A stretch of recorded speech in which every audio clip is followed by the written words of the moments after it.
My name is Pam Orr, and I have the privilege of leading an organization called Fellowship Housing.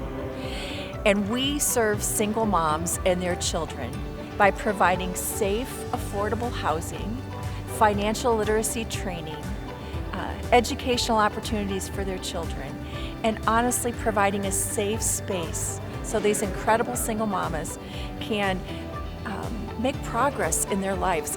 I am so grateful for the funding and the partnership of the Dupage Foundation. By receiving these funds, it allows us to serve even more at-risk families.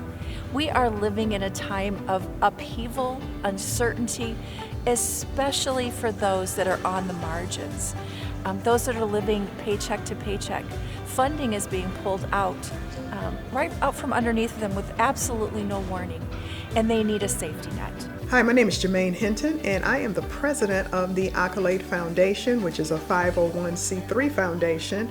I am also the co-chair of the Cadets, a mentoring program for girls ages 11 to 17. And my name is Jamina Ivory. I'm past president of the foundation and co-chairing along with Jermaine our Cadet mentoring program.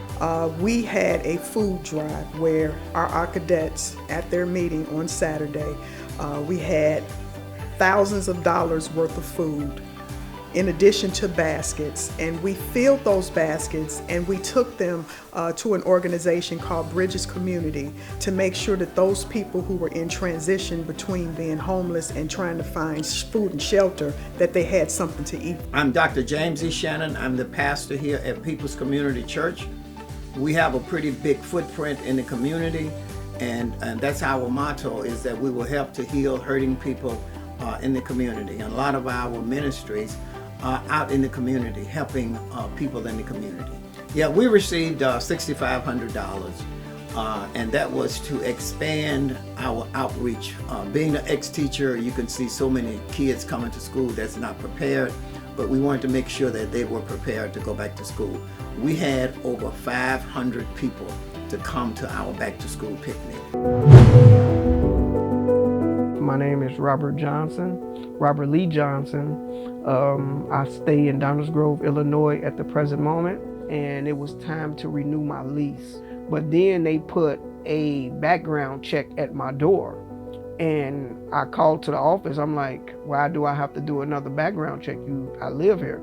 He was like, well, that's just procedures. So I did the background check, which I didn't think nothing of it because I never been convicted of anything. So he was like, well, it's showing on our background check that he has a felony. Have I been accused of something? Yes. But convicted? No. He didn't care. He was like, I want you out in 30 days. Through our investigation, we were able to uncover that this housing provider had blanket bans on arrest and conviction records at various properties that they owned and managed, including at one property where we uncovered a policy that automatically denied anybody with a felony within 100 years' time. During the especially trying times of the Civil Rights Movement, the Reverend Dr. King came to Chicago to march for open housing. It was a privilege for our communities to learn from a master community organizer and someone who truly did serve as the conscience of America for many years.